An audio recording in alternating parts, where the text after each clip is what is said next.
सुजीत, कुछ ही देर में वहां पर बीजेपी अध्यक्ष और गृह मंत्री अमित शाह पहुंचने वाले हैं। पीछे की क्या तस्वीरें हैं? 7 मंत्री भारतीय जनता पार्टी के कोटे से होंगे और पहले ही ये तय माना जा रहा था कि जेडीयू के मुकाबले बीजेपी की सीटें ज्यादा है, लिहाजा बीजेपी के ज्यादा मंत्री शपथ लेंगे। और वैसी ही तस्वीर, वही लिस्ट आपने भेजी भी है सुजीत।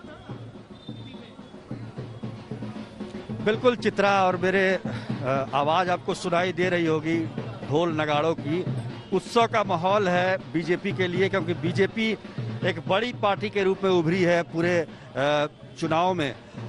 53 से 74 सीट का सफर काफी बड़ा सफर होता है, छलांग लंबी है और इसलिए पूरे उत्साह में है बीजेपी के कार्यकर्ता।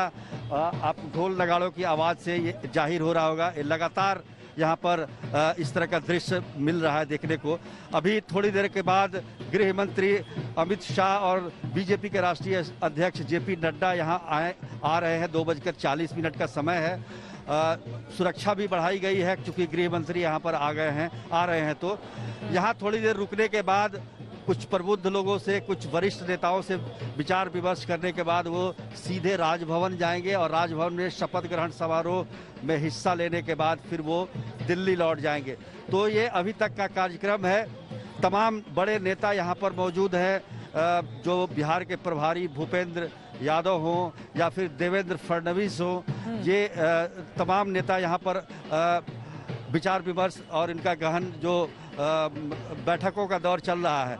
तो निश्चित रूप से ये एक बहुत बीजेपी के लिए काफ़ी अच्छा चुनाव रहा और ख़ास तौर पर जो सीटें आई है उससे काफ़ी उत्साह है।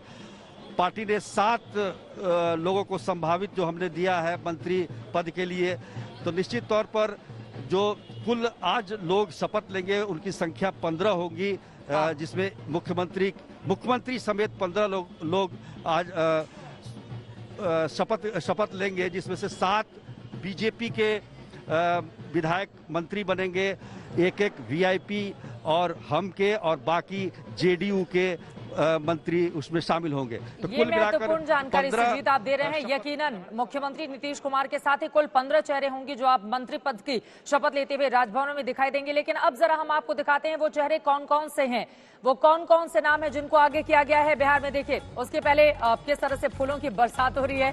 जाहिर तौर पर नीतीश कुमार 7वीं बार मुख्यमंत्री बनने जा रहे हैं, तो एक गजबी उत्साह जेडीयू बीजेपी के खेमे में। प्रधानमंत्री नरेंद्र मोदी का भी ये मुस्कुराता हुआ चेहरा। साइलेंट वोटर्स की बात बार बार वो कर रहे थे और यकीनन साइलेंट वोटर्स ने बढ़ चढ़कर मतदान में हिस्सा लिया। यही वजह रही कि एनडीए में सबसे बड़ी पार्टी बनकर बीजेपी उभरी। 74 सीटें इस पार्टी ने जीती हैं। 110 सीटों पर चुनाव लड़ा था। जेडीयू के कोटे से कौन कौन से मंत्री होंगे, वो चेहरे 5 चेहरे हम आपको टीवी स्क्रीन पर दिखा रहे हैं। और यकीनन जेडीयू के लिए इस बार थोड़ा बीजेपी के मुकाबले मुश्किल जरूर है, लेकिन यकीनन ये देखिए वो 5 चेहरे हम आपको दिखा रहे हैं, जिनमें से विजेंद्र यादव, अशोक चौधरी, विजय चौधरी,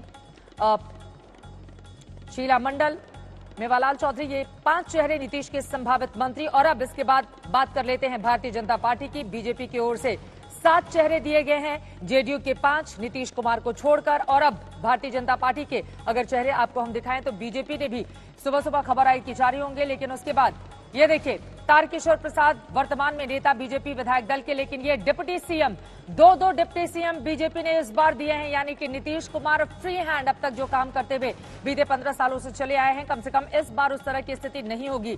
कटिहार से नवनिर्वाचित विधायक हैं। वैसे कटिहार से लगातार 4 बार वो जीतते चले आ रहे हैं। 4थी बार विधानसभा का चुनाव उन्होंने जीता है। बड़े दिग्गज नेता माने जाते हैं और इनके ऊपर बीजेपी ने भरोसा जताया है। यही कारण रहा कि सुशील मोदी को पीछे करके इनके नाम को आगे किया गया। 2005, 10, 15 में भी लड़े और चुनाव जीते। 80 के दशक से ही राजनीति में पूरी तरह से सक्रिय हैं। और जब उनसे सवाल पूछा गया कि आपके पास वैश्य समाज से आते हैं तारकिशोर प्रसाद, और वैश्य समाज से ही सुशील मोदी भी आते थे, जब सवाल पूछा गया कि डिप्टी सीएम की जिम्मेदारी के लिए पूरी तरह से तैयार हैं, अनुभव की कमी तो आड़े नहीं आएगी, तो उनकी ओर से कहा गया कि ऐसा बिल्कुल नहीं होगा। वहीं ये देखिए रेणु देवी बेतिया से नवनिर्वाचित विधायक है, नीतीश के संभावित ये डिप्टी सीएम है। हालांकि तारकिशोर प्रसाद की ओर से कंफर्म भी किया जा चुका है। रेणु देवी बेतिया से नवनिर्वाचित विधायक हैं। लगातार 4थी बार जीत कर आई हैं रेणु देवी, 4थी बार जीती हैं विधानसभा का चुनाव। सीनियर नेता मानी जाती हैं। महिलाओं ने बीजेपी को बढ़ चढ़कर वोट किया, तो एक महिला चेहरे को Bharatiya Janata party deputy CM के तौर पर आगे करना चाहती है। 2000, 2005, 2010 में भी विधायक चुनी गई रेणु देवी और इस वजह से उनके ऊपर एक बार फिर से भरोसा जताया गया है।